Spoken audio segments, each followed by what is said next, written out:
তাহার মা অনেক সময় তাহার মুখ ধমক দিয়া বন্ধ করিয়া দেয়, কিন্তু তাহার বাবা তাহা পারে না।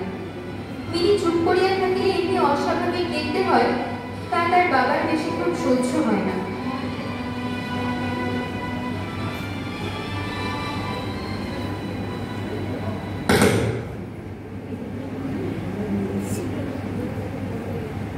বাবা বাবা, ও বাবা, তুমি কি করছো? লিখছো বুঝি? বাবা জানো, রামদয়াল দারোয়ান কাকে কাওয়া বলে? সে কিচ্ছু জানে না। না, রামদয়াল তো হিন্দুস্তানি, তাই। জানো বাবা, ভোলাটা না ভীষণ বোকা। ভোলা বলেছিল আকাশে অনেক হাতি আছে, আর তারা সুর দিয়ে জল ফেলে, তাই বৃষ্টি হয়। ভোলাটা মিছি মিছি বকে, কেমনই বকে, দিন রাত বকে। যাক, আজকে লেখাটা মাথায় উঠেছে। মিনি, তোমার মা বুঝি তোমায় পাঠিয়ে দিলে? হ্যাঁ তো, বলে বিরক্ত করকে বাবাকে। বাবা, মা তোমার কে হয়? আচ্ছা মিনি, এখন তুমি ভিতরে যাও, আমার এখন কাজ আছে। উফ বাবা, তো শুনছেই না, এখন কি বলি?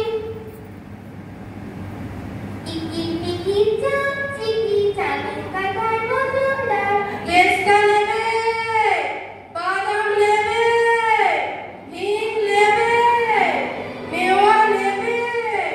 কাবুলিওয়ালা, ও কাবুলিওয়ালা, ও কাবুলিওয়ালা। সেলাম বাবু, আপনার মেয়েটি কোথায় গেল বাবু? মিনি ভাবে, পাগুলের ঝুড়িতে বুঝি ওর মতোই 4-5টি বাচ্চা আছে, তাই সে ভয় পায়।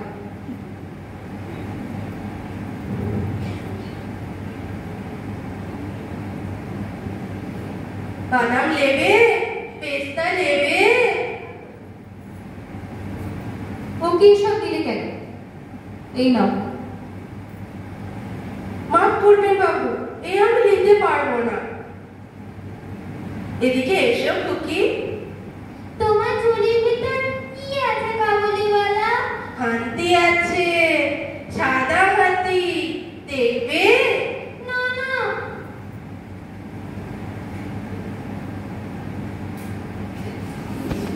নেবে, বাদাম নেবে, পেস্তা নেবে।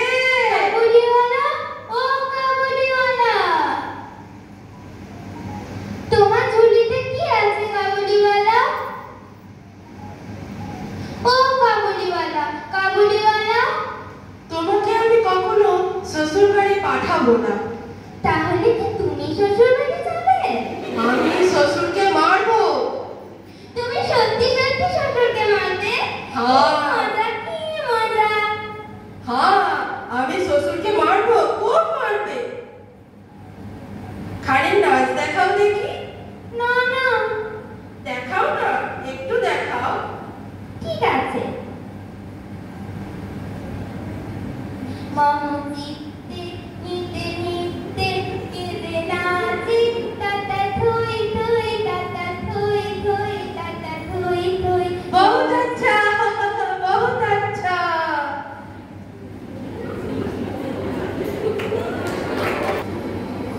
পাগুলিওয়ালার সহিত মিনির এটা দ্বিতীয় সাক্ষাৎ নয়। ইতিমধ্যে সে প্রত্যহ আসি পেস্তা বাদাম ঘুষ দিয়া মিনির ক্ষুদ্র লুব্ধ হৃদয়টুকু অনেকখানি অধিকার করিয়াছে। একদিন সকালে হঠাৎ জানা গেল, একজন লোক রামপুরি চাদরের জন্য রহমতের কাছে কিঞ্চিৎ টাকা ধার করিয়াছিল। মিথ্যাপূর্বক সে সেই দেনা অস্বীকার করার তাহা লইয়া বচসা করিতে করিতে রহমত তাহাকে ছুরি বসাইয়া দিয়াছে। কাবুলিওয়ালা, ও কাবুলিওয়ালা, তুমি কি শ্বশুর বাড়ি যাবে? সেখানেই যাচ্ছে, শ্বশুরকে মারতে। কিন্তু কি করব, হাত যে বাঁধা। বাবা, কাবুলিওয়ালা কি শ্বশুর বাড়ি যাচ্ছে? হ্যাঁ মা। কি মজা, কি মজা, কাবুলিওয়ালা শ্বশুরকে মারবে। কি মজা, কি মজা।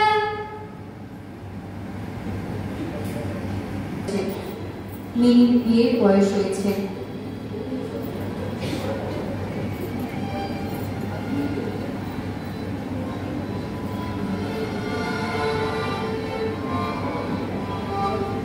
সেলাম বাবু, সেলাম। রহমত, তুমি? কাঁধে ঝুলি নেই, সেই তেজ নেই, শরীরের কি অবস্থা? কবে এলে? কাল সাঙ্গ খালাস হওয়া। আজ আমার বাড়িতে একটা কাজ আছে, আমি এখন আসছি। খুকিকে কি একবার দেখতে পাবো না বাবু? খুকির জন্য কিছু বাদাম আর আঙ্গুর এনেছিলাম। আপনার বহুত দয়া আমার চিরকাল স্মরণে থাকবে। আমাকে পয়সা দেবেন না?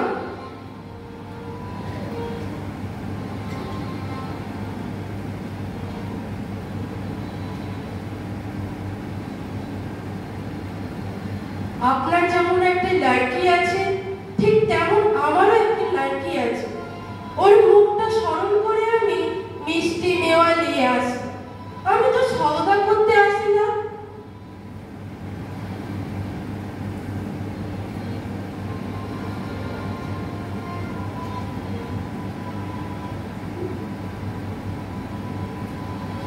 এত ছোট্ট ছোট্ট হাতের ছাপ কার রহমত? আমার মেয়ে।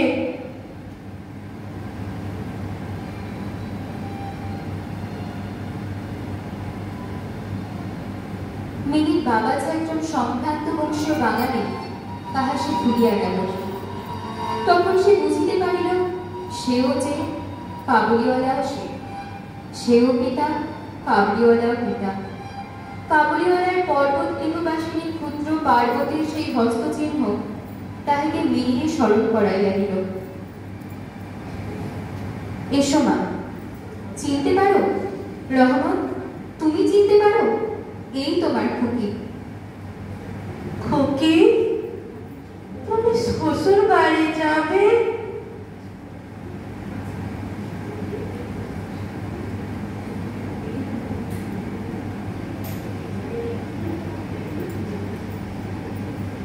রহমত হঠাৎ বুঝতে পারিল, তাহার মেয়েটিও ইতিমধ্যে এইরূপ বড় হইয়াছে। তাহার সঙ্গেও আবার নূতন আলাপ করিতে হইবে। তাহাকে ঠিক পূর্বের মতো তেমনটি আর পাইবে না। এ ৮ বৎসরে তাহার কি হইয়াছে তাই বা কে জানে।